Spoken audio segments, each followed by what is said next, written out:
My name is Carla Raymond. I am 41 years old. I work the register at a supermarket in a small town in Oklahoma.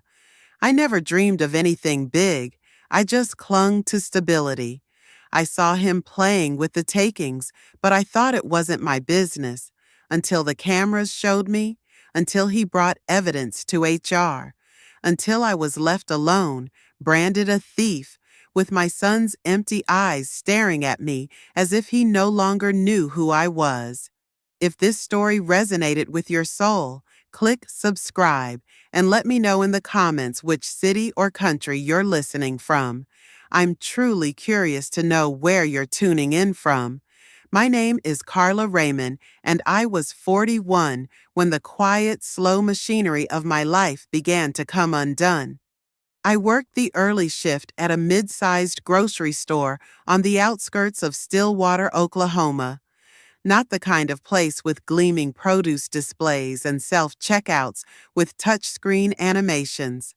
Ours was older, with flickering fluorescent lights, cardboard signs held up by masking tape, and shopping carts that squeaked no matter how many times the wheels were sprayed with WD-40. I arrived every morning before the sun, before the birds, before the traffic picked up along Route 51. My breath came out in white puffs during the colder months as I parked my car, an aging Ford Focus that coughed and sighed more than it drove, and crossed the lot under the pale glow of the lot lamps. The front doors didn't open until 7, but I was always there by 5:30. That hour and a half was mine. I liked it that way. The store was cold in the mornings, as if the heat hadn't fully returned to the walls after the night. The floor tiles were dull with age, and the linoleum behind the registers was permanently scuffed into soft gray arcs from years of standing. My first task was always the same: turn on the front lights, unlock the tills, count the float, restock the gum and candy, check the receipt paper, and make sure the security system's red light had turned green. That light was mounted above the entrance, a small blinking dot that meant the cameras were on. The store was awake, and everything I did from that point on would be recorded. I'd never thought much about the cameras. They were just part of the store, like the smell of stale coffee from the break room or the low hum of the meat coolers. They were perched in the corners, mostly covered in a fine layer of dust, blinking quietly as I moved through my routine. Sometimes I even forgot they were there.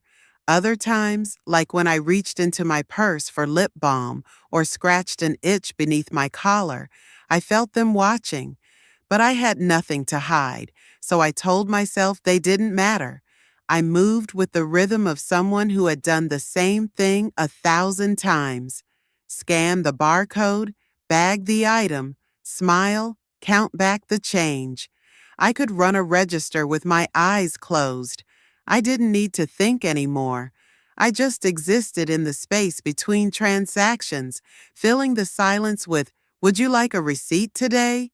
and paper or plastic. It wasn't glamorous, but it was clean, simple, and for a long time, it was enough. The store manager was named Brian Kelso. He was in his early 50s, always a little too tan for the season, with a silver chain around his neck and cologne that lingered long after he'd passed through a room. He didn't arrive until nearly 8, breezing through the automatic doors with a Starbucks cup in one hand and a Bluetooth earpiece nestled in his ear, like he was the CEO of something grander than a regional grocery chain. He called me Raymond, like we were in the military, and always had a joke ready, usually the kind that made the younger girls laugh politely, and the older ones like me roll our eyes silently. Brian wasn't the worst boss I'd ever had, but there was something slippery about him, like a fish you couldn't quite catch. He had a way of talking fast, smiling fast, shaking hands fast, then disappearing into his office for hours with the blinds drawn and the security monitor flickering behind him. I didn't question him. I didn't want trouble. My job wasn't to ask questions. It was to scan and smile and keep my drawer balanced at the end of the day. Still, I noticed things, small things at first, an invoice printed twice, a case of whiskey that showed as damaged but was nowhere to be found.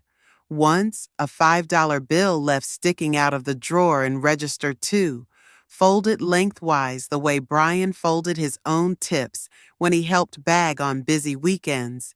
I'd tidy it, count my drawer, make notes, but I never said a word. Then came the day I saw him take money directly from the till. It was a slow Tuesday afternoon. The store was nearly empty, just a few retirees wandering the aisles and a teenager pretending to rearrange energy drinks by the cooler. I'd stepped away to help an older man carry a bag of rock salt to his truck. When I came back in, I paused near the double doors leading to the employee restroom. Through the narrow window of the manager's office, I saw Brian standing by register 1, opening the drawer with his key, slipping something into his jacket. The camera above the register was angled high, just barely catching the top of his head. He didn't see me, or maybe he did and didn't care. I stood there for a second too long, then walked past like I hadn't noticed. My throat was dry, and the rest of the day, I rang up customers with a tight feeling in my chest. That night, I told myself I had imagined it, or that maybe he was just counting something, or that maybe managers had special permissions I didn't understand. He knew the codes, had access to the books. Who was I to say what was normal for someone in his position? But the feeling didn't go away. The cameras were still blinking the next morning when I came in. My fingers felt heavier as I punched in my PIN as I ran the drawer count. Every dollar felt suspicious. Every short customer seemed like a test.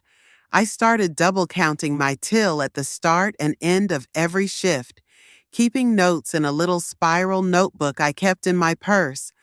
I logged the time, the total, the drawer number, and anything unusual. At first, it was just a precaution, a habit to quiet my nerves. But then the drawer shortages started. Small amounts, a few dollars at first, nothing anyone would panic over, nothing that couldn't be chalked up to a mistake. But I never made mistakes. I knew that about myself. I was methodical, careful, the kind of person who rounded up the coin tray before a drop, who wrote neat notes in the logbook. So when Brian started calling me into his office to go over numbers, I knew something was shifting. His tone was different, still friendly, but more clipped. His eyes lingered too long on my face. He asked questions he already knew the answers to, and I started to wonder if the cameras were really watching him at all. The red light blinked over the entrance every day when I arrived. Smile, you're being watched. But who was watching? And what were they seeing? Because from where I stood, it seemed like the wrong people were being recorded, and the right ones knew exactly how to stay out of frame. I kept coming in. I kept ringing up gum and cereal and pet food. I kept taping receipts to brown paper bags and folding them into neat triangles. I kept quiet because I needed the job, because I needed the paycheck, because I believed for a little while longer that silence was safety. But silence, I would come to learn, is a kind of gamble. And I had placed my bet on the wrong man. I lived with my son in a one-story rental just off Old Highway 33, the kind of house where the floorboards groaned in the winter and the heating vents clanged like ghosts were moving through them. The kitchen faucet leaked, and the dryer needed a good kick before it would start spinning. Still, it was home. Or at least it was the place where we slept, ate, and passed each other quietly in the evenings. My son Tommy had just turned 14. He was tall for his age, with slouched shoulders and the sort of permanent scowl that teenage boys wear like armor. He lived in a world of headphones and hoodie strings, retreating behind the blue light of his phone while I cooked spaghetti or folded laundry. We weren't close the way we used to be when he was little, when he'd sit beside me at the kitchen table and draw dragons with jelly on his cheeks. Now our conversations were sparse, functional. What do you want for dinner? Did you finish your homework? Don't forget to take the trash out. I never told him how tight things were getting, how the rent had gone up again, how I'd started making late payments on the electric bill, how the fridge felt emptier each week. He didn't need that weight. He already carried enough. His father gone, a house that creaked like it might collapse if we leaned too hard on it, and a mother who worked too much and smiled too little. At the store, I kept my head down. I smiled at customers, even when they muttered or snapped. I showed up early and stayed late when asked. I took the worst shifts without complaint. But underneath all of that, something had started to stir. A quiet unease, like the soft scratching you hear in old houses at night. At first, you think it's nothing, just the house settling. But then it returns, and you start to realize something is living beneath your floorboards, just out of reach. That's what the feeling inside me became. A scratching, a whisper of wrongness I couldn't ignore. Brian had started keeping closer tabs on me. He'd pass by my register more often, his eyes flicking toward the drawer when I opened it.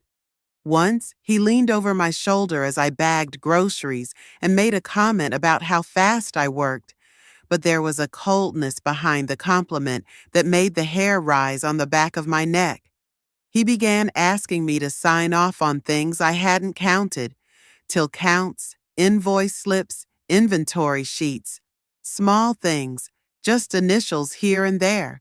I told myself it was standard, that he was just being efficient. But the papers piled up in my drawer like unanswered questions. The other cashiers didn't notice. Most were younger, college girls with other things on their minds, or older women who kept their shifts short and their mouths shut. No one else seemed to notice the deliveries that didn't match the invoices, the cases of wine that came in and never made it to the shelves, the way Brian always found a reason to be near the back office during cash drops, and I kept saying nothing, because silence felt like safety, because if I said something and I was wrong, I could lose everything. But the noise under the floor got louder. At home, I'd wake in the middle of the night, certain I'd heard someone at the door. I'd lie there, heart pounding, listening to the wind rattle the storm windows, trying to convince myself it was just weather, just the creak of old wood, just the fridge settling. But I knew it wasn't. It was anxiety, pure and sharp, winding through me like smoke. Tommy noticed, not in words, but in the way he watched me sometimes over his cereal. His spoon paused midair, his brow furrowed. He didn't ask questions, and I didn't offer answers. I told myself I was protecting him, that he didn't need to know how scared I was of losing my job, of being unable to pay for his cleats for the school soccer team, of finding another eviction notice taped to the door. Then the numbers stopped adding up. One Friday, after a long shift, I was called into the back office. Brian sat at the desk, a spreadsheet open on the monitor. He gestured for me to sit. I didn't. He started talking about inconsistencies, small drawer shortages. A pattern, he said, soft and slow, like he was breaking bad news. He wasn't accusing me, he said. Not yet. But he'd have to flag the last 3 weeks of my shifts for review. I stood there frozen, my palms slick with sweat. I knew my counts were right. I double-checked them every time, But the suggestion, the idea that maybe I wasn't as precise as I thought, had been planted like a seed in dirt. And Brian knew it. His voice was calm, friendly even, but his eyes held something harder, something that told me he'd already decided who I was. After that, I began checking the cameras more often. I'd glance up at them as I worked, feeling the little red light blink above me like a judgment. I began to doubt myself. I would recount my drawer twice before closing, then again before I turned it in. I would stare at receipts, searching for mistakes that weren't there. I would dream of numbers dancing across my eyelids, of drawers snapping shut on my fingers, of alarms ringing without end. The scratching under the floor had become a roar, and I still said nothing, because to say something would be to accuse, and if I accused Brian and couldn't prove it, I'd be gone. And then what? There were no jobs waiting for me, no savings account to float on, no safety net. I had a teenage son and a fridge that hummed too loud, and a car that needed a new muffler and a rent check due on the 1st. I had no room for risk, no margin for mistakes. So I kept my head down and told myself that I was imagining things, that maybe the shortages were real, that maybe I'd made a mistake, that maybe it really was nothing. But the sound didn't stop. It grew louder. It followed me through the aisles. It buzzed in my ears as I counted change. It tapped against the inside of my skull when I tried to sleep, and I began to understand, in that slow and terrible way that only comes with time, that the noise wasn't coming from the store. It was coming from me. Because deep down, I already knew. I knew what he was doing. And I knew that if it came to saving his skin or mine, Brian would let me fall through the floor without blinking. It was a Thursday when they called me into the small office at the back of the store. The air was heavy with the smell of burnt coffee from the break room and the faint metallic tang of old cash drawers. I had just finished restocking a display of canned soup when the assistant manager appeared at my register and told me to come with him. His face was blank, but there was a tremor in his hand as he adjusted his glasses. I wiped my palms on my apron and followed him down the narrow hallway lined with outdated safety posters. Each step echoed in the quiet, my heart matching the rhythm, faster and faster. The office was windowless, a square box painted an unconvincing shade of beige. A filing cabinet leaned crookedly against the wall, and a small security monitor glowed in the corner, its screen divided into flickering quadrants. On the desk lay a stack of papers, a manila folder, and a single USB drive. Brian was there, leaning against the desk with his arms crossed, the scent of his cologne filling the room. He didn't smile. His eyes flicked to mine once and then away, like a man watching a performance he had already rehearsed. I sat in the only chair. It wobbled slightly, one leg shorter than the rest. My knees touched, my hands clasped tightly in my lap. I could feel the chill of the room seeping into my skin. Someone pressed a button on the monitor. The screen shifted, then filled with a single camera feed. The footage was grainy but clear enough. It was my register. It was me. The timestamp read 11:42. The camera angle was unfamiliar, lower than the usual ones mounted near the ceiling. It pointed slightly upward, catching my face as I bent over the till. In the video, I opened the drawer, looked left and right, and appeared to slide something into my pocket. The movement was subtle but unmistakable. I watched the figure on the screen move like a marionette, her motion slowed by the digital quality, her face pale under the harsh fluorescent lights. My stomach dropped. I couldn't breathe. I stared at the screen, then at my own hands, as if comparing them. I replayed the shift in my mind.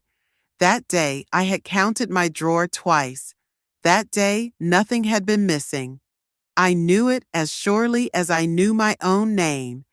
But on the screen, it was there. The evidence of a theft I had not committed. The red apron, the hair pulled back, the small gold ring on the right hand. All mine. They played it again. 11:42. The same gestures, the same movements. My heart pounded against my ribs, so loud I could hardly hear the faint hiss of the monitor. My mouth was dry. I wanted to speak, but the words dissolved before reaching my tongue. I felt the walls of the office closing in, the smell of paper and dust pressing down on me. I thought of Tommy at home, sitting at the kitchen table with his cereal, the bills stacked next to him. I thought of our fragile life, the one thing I was desperate to protect. And here it was, unraveling on a screen in a windowless room. The footage was too perfect, the angle too precise, the lighting just right to catch the shadow of a hand moving toward a pocket. I knew the store's cameras. I had looked up at them every day for years. They were mounted high, capturing a bird's eye view, not this intimate angle. And yet, here I was, caught from below, as if someone had been crouched at my feet. My mind reeled. I noticed small details. In the corner of the frame, a box of chewing gum stacked neatly, but in reality, that display had been moved 2 weeks earlier. The register screen showed an old version of the interface we'd updated recently. The timestamp glitched for a split second, the numbers flickering before stabilizing. These things lodged themselves in my mind like splinters. I couldn't explain them, but they whispered of manipulation, of hands rearranging a story. Brian said nothing. He didn't have to. His silence filled the room, heavier than any accusation. He leaned back slightly, crossing one ankle over the other, his expression neutral but watchful. The assistant manager kept his eyes on the papers in front of him, his pen tapping nervously. I felt small, like a child summoned to the principal's office. But this was worse. This wasn't a scolding.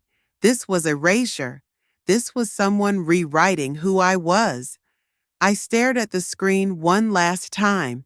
The figure, my figure, closed the drawer and looked up toward the camera, a ghost of a smile flickering across her lips. It wasn't my smile. It was too slow, too deliberate, like an echo of something rehearsed. The sight made my skin crawl. My pulse roared in my ears. I realized, with a sick twist in my stomach, that whoever had staged this had not just taken money.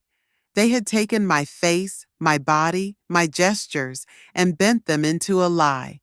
They handed me papers to sign, statements acknowledging discrepancies. I didn't sign. My hands shook, but I kept them in my lap. The paper sat there, stark and white, like a net waiting to fall. I wanted to stand, to run, but my legs felt rooted to the floor. I wanted to scream, but the office seemed to swallow sound. I looked at the USB drive on the desk. Small, black, unremarkable. Yet it contained a version of me that never existed.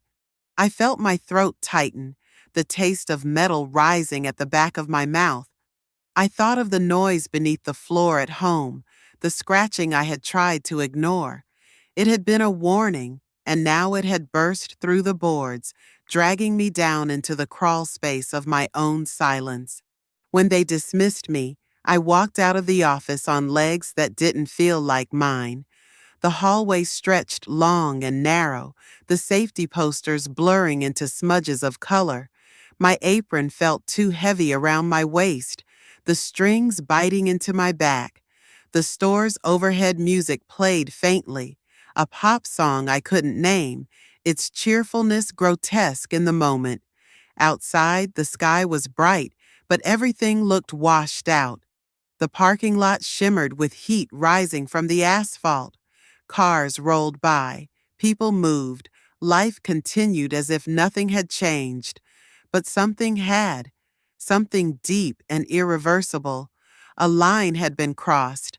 A story rewritten. I was no longer a cashier who had kept her head down. I was a thief on a grainy video. I drove home with the windows down, though the air was hot and full of dust. I needed to feel it on my face to keep from disappearing into the numbness settling over me.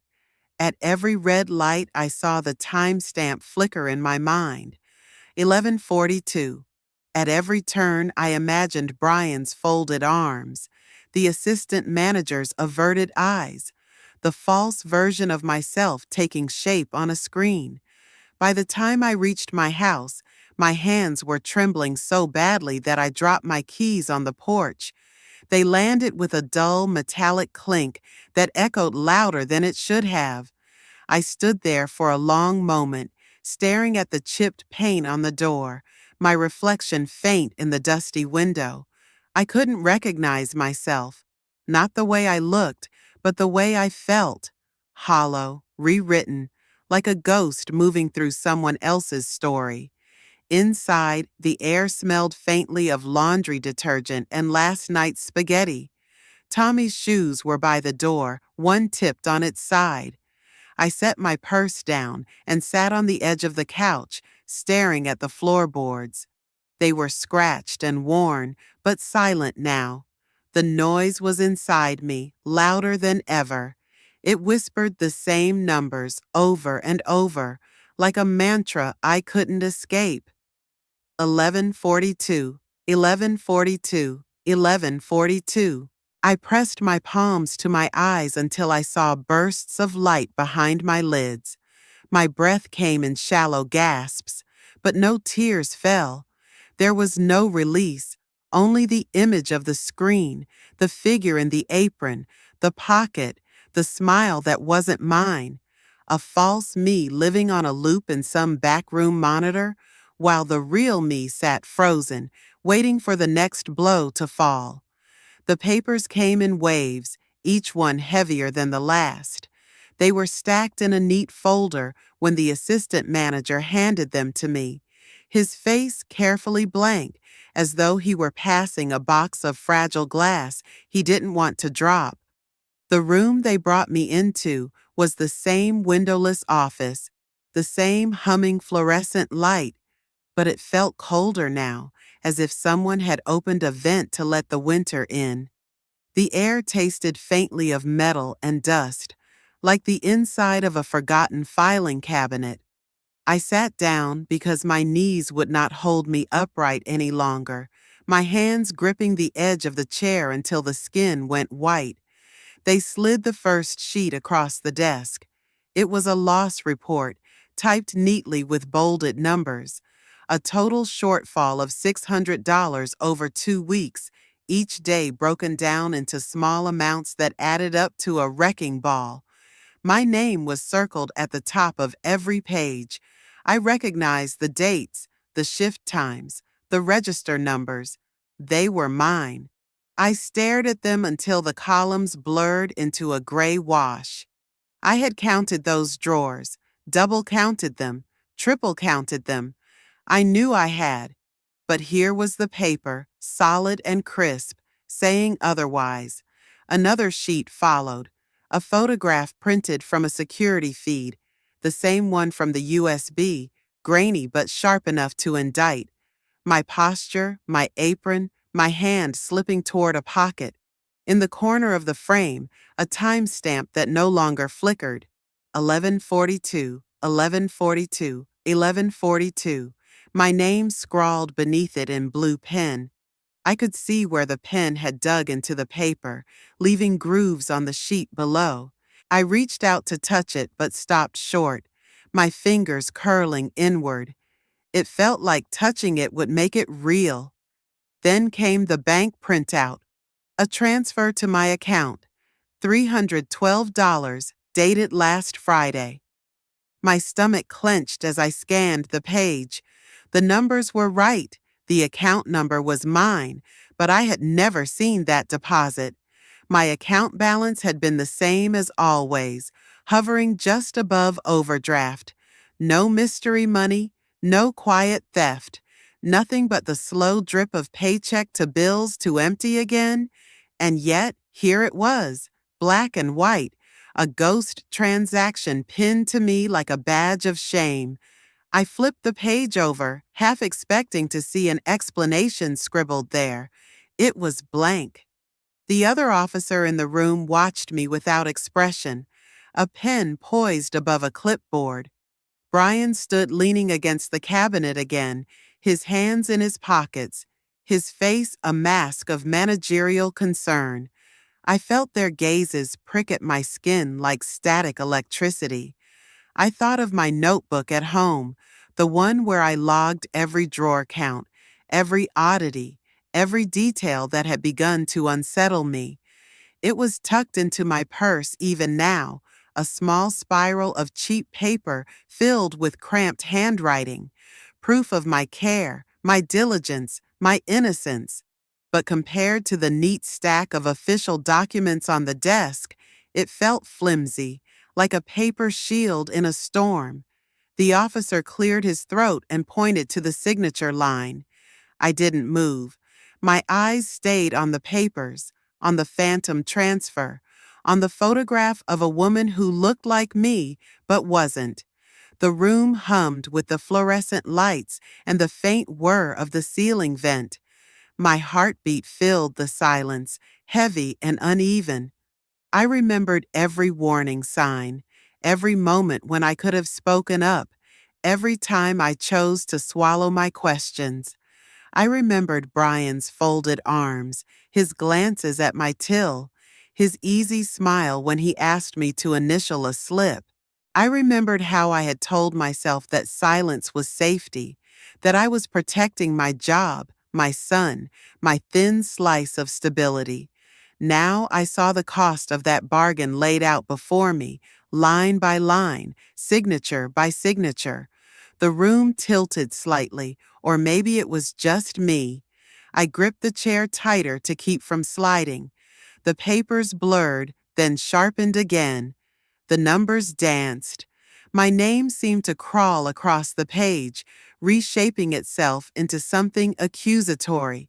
I felt small and weightless, like a moth trapped under glass.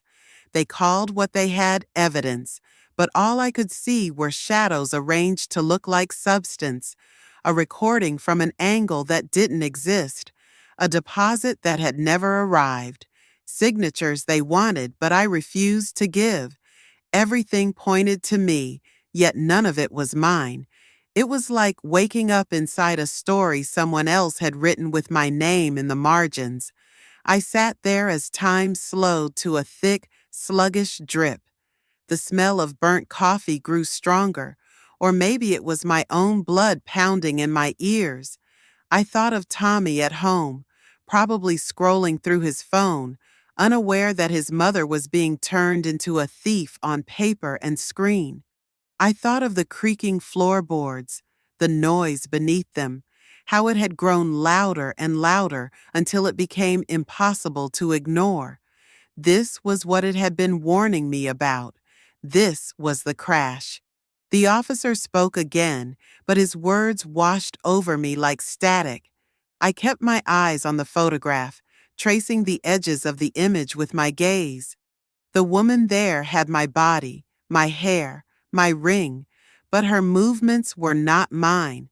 She was a marionette dancing to someone else's pull, a fabrication wearing my skin. I wanted to tear the papers in half.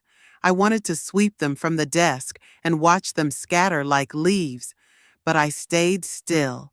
My stillness was the only thing I had left.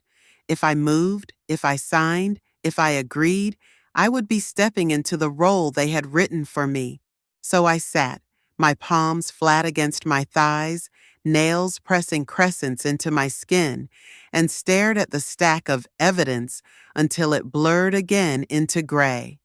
The lights hummed. The air conditioner clicked on.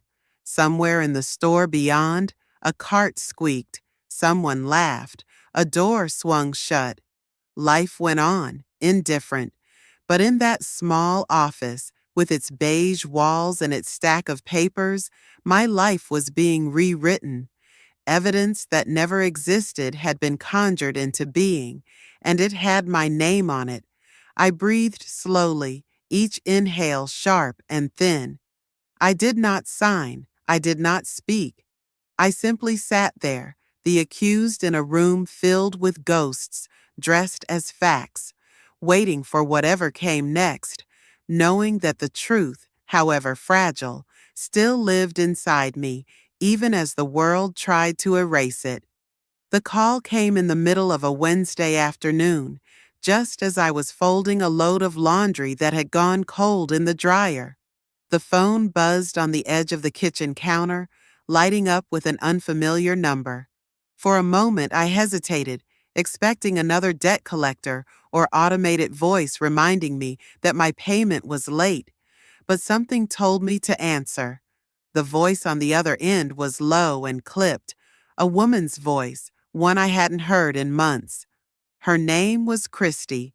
She had worked the closing shifts before she quit abruptly a few weeks ago. She was younger than me, quick with her hands, always chewing gum and rolling her eyes at Brian behind his back. We had never been friends, not really, just co-workers who shared silence and stale coffee in the break room. She didn't ask how I was. She didn't offer small talk. Her voice cut straight through the air with urgency, as if she had been rehearsing her words before dialing. She told me she had seen something that didn't sit right. She told me she had something to show me, but she wouldn't do it over the phone. "Meet me at the old car wash off Benton," she said. 20 minutes. Then the line went dead. I stood there, my hands still tangled in a towel, heart pounding harder than it had in days. The washer beeped behind me. The fridge clicked to life. Outside, the wind rattled the blinds. Everything in the house seemed to vibrate with a new kind of tension. I grabbed my purse and keys and left without changing my shirt. The drive to Benton Street was short but felt endless. The car wash had been closed for years, its roof half collapsed and its signage faded to ghost lettering. The bay doors were locked, the pavement cracked with weeds. Christy was already there, sitting on the hood of a dented Honda Civic with a cigarette burning between her fingers. She didn't wave. She just watched as I pulled up beside her and stepped out into the dry Oklahoma wind. She reached into her backpack and handed me a small black flash drive, the plastic warm from her hands. No words, no ceremony, just a glance, sharp, knowing, and a muttered, "Play it somewhere safe." I asked what it was. She exhaled smoke, looked away, and said, "What you're not supposed to see." I didn't ask more. She didn't offer. The silence between us was not empty. It was full of understanding. She turned back toward her car and left without another word.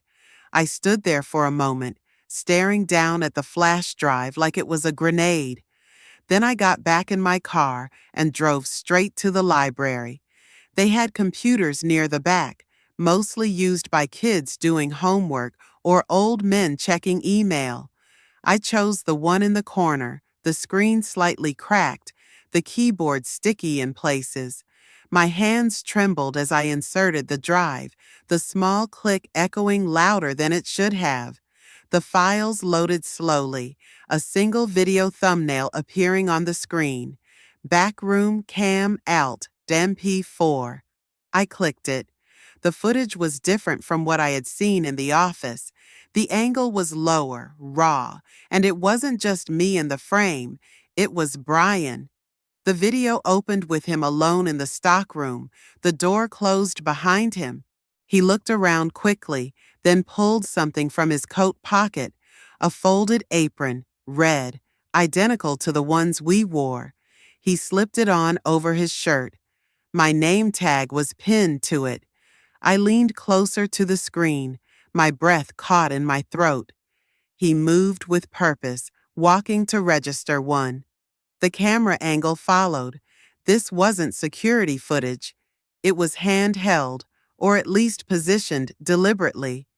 There was no timestamp, no corner logo, nothing to mark it as official. Brian opened the register drawer with a key, slipped bills into his pocket, then looked straight at the camera. His expression wasn't panicked. It was calm, calculated. He walked out of frame. A few seconds later, he returned, standing in the same spot, only now moving slower, more deliberate. He opened the drawer again, reached in, mimed taking something, and then turned as if to walk away, precisely mimicking the actions in the footage they had shown me. But here, there was no audio track layered over it, no glitch in the timestamp, no shadows hiding key details. He looked at the camera one final time, gave a slight nod, and walked off. The screen went black. I sat there, frozen, the weight of what I had just seen crashing down on me like a flood. My throat burned, my stomach twisted. This wasn't just evidence, it was confirmation. He had planned it, filmed it, framed it, used my name, my uniform, my face, and now I had the truth in my hands. I downloaded the video onto my phone, then made 2 more copies, one on a new USB I bought from the library vending machine, and another sent to my email. My fingers moved fast, mechanical. I could barely see the screen. Everything inside me was shaking. When I got home, I locked the door behind me and collapsed onto the couch. The flash drive lay on the coffee table, innocuous, ordinary, but I could feel its heat radiating outward. My first instinct was to call the store's corporate line, to march into the police station, to show everyone what he had done. But something stopped me. A quiet, hard voice in the back of my mind, the same voice that had told me to stay quiet before, now whispering something different, not fear, strategy. I waited. 2 days passed, then 4. I went about my life as if nothing had changed. I washed dishes, did laundry, smiled at Tommy when he asked if we were still going to his game Saturday. I waited for the right moment, not to scream, not to accuse, but to aim. On the 5th day, I walked into the store, not as an employee, but as a customer. I bought a loaf of bread and a gallon of milk. Brian was at the front talking to a woman in a blazer. He saw me. He froze. I saw the calculation behind his eyes begin to flicker. I didn't speak. I just handed the cashier a manila envelope on my way out. Inside was the drive. A single sentence written in block letters on a sticky note. Corporate should see this before your next paycheck. I didn't stay to watch. I didn't need to. That night I slept. Not well, but without nightmares. The next morning I checked my email. Nothing. The day after, a single message from an unfamiliar address. Thank you, this is being handled. There were no headlines, no police reports, but Brian disappeared, quietly, like a stain lifted from a shirt you thought was ruined. I never saw Christy again. I never heard her name, but I thought of her often, of the way her voice sounded through the phone, tight, urgent, tired of pretending. She had given me more than a flash drive. She had given me the moment I'd been waiting for. Truth, whispered through a back door. Justice, traded for silence. Not perfect, not clean, but enough. Enough to start breathing again. Enough to step out from under the weight of someone else's lie. Enough to remember what it felt like to stand on solid ground. The envelope sat on the table for 3 days before I touched it again. It was just a piece of paper now, folded cleanly and sealed, its weight insignificant. but inside it was the memory of everything I had endured: the false accusations, the humiliation, the quiet stares of coworkers, the silence that followed me home and crept into my bed each night. It no longer burned when I looked at it. It simply waited. I didn't send it to the police. I didn't go to court. I didn't blast the truth on social media or demand a retraction from the store that had quietly let me go without explanation. Because by the time the truth came to me, I had already learned something much colder than betrayal: how quickly a name could be turned into a shadow, and how easy it was for people to look away once it had. What I did instead was take back what they had tried to rewrite: my own name, my own sense of self. It started in small, private ways. I threw out the apron. I deleted the store schedule from my phone. I scrubbed the soles of my shoes, the ones that had carried me back and forth along those linoleum aisles like a prisoner on a track. I opened the windows in my house and let air in again. Tommy noticed the difference before I said a word. He lingered longer in the kitchen. He sat with me while I folded laundry, asking about dinner, about the weekend, about whether we still had enough money for his school trip. I told him we would make it work, not with pride, not with certainty, but with a kind of quiet resolve that comes when fear no longer holds your tongue. One night, I found him watching me. I was washing dishes, the radio playing low in the background, my hands moving slowly through the warm, soapy water. When I turned to ask what he needed, he just shrugged and said, "You look different." I didn't ask what he meant. I just nodded because I felt it too. I had spent so long waiting for someone else to clear my name, for someone in a suit to say, "We're sorry, we were wrong." But apologies never came. Brian vanished like smoke, and the store continued turning without me. New cashiers took my place. New names filled the shift roster. No one knocked on my door. No one called to say I was welcome back. And strangely, that was where the healing began. Because once I accepted that justice wasn't something the world handed out like candy, I stopped begging for it. I realized I didn't need a courtroom or a press release. I needed a morning where I could pour coffee without the taste turning bitter. I needed an afternoon where I could walk down the street without flinching at every glance. I needed to sleep without hearing the word thief echoing behind my eyes. So I created my own rituals. I started walking before sunset, just as the light stretched long over the pavement and the sky turned gold. I passed the school and the bakery and the park where I used to take Tommy when he was small. I didn't walk quickly. I let my steps be soft, steady, not hiding from the world, but not rushing back into it either. At home, I started writing again. Not long letters or essays, just single paragraphs in a notebook I bought from the dollar store. Observations, dreams, memories that didn't hurt anymore. Sometimes I wrote down my thoughts as if they belonged to someone else. A woman named C, perhaps, who had lived through something and was still learning how to breathe again. I never told Tommy the whole story, not in words.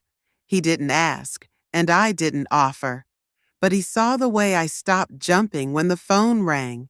He saw that I cooked dinner more often, sat at the table longer, looked him in the eye when he spoke. That was enough.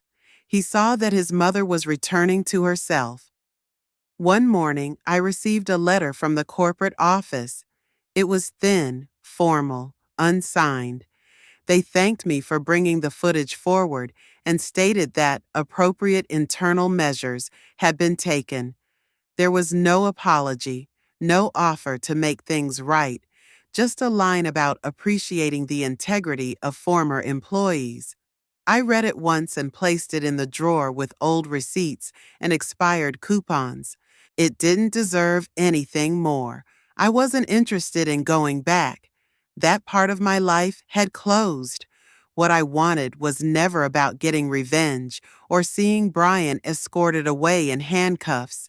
I wanted to reclaim the part of myself that had been stolen the moment someone decided I was an easy person to blame.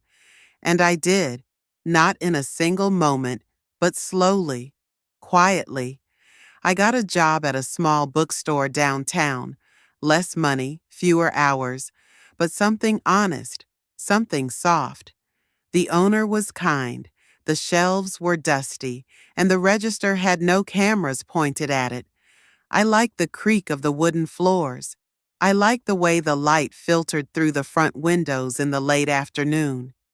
Sometimes, when customers lingered too long by the counter, I caught myself watching them the way I had once watched Brian. Old habits. But now I didn't carry the weight of suspicion or fear. I carried awareness, a sharper sense of what people hide in plain sight, and a deeper trust in my own voice, because silence had once felt like safety, but I knew now it was a cage, and when I broke it, I didn't do it to punish anyone. I did it so I could live again, so I could breathe without shrinking, so I could stand in my kitchen at night, barefoot on the cold tile, and feel the ground hold me up, not for justice, but for myself.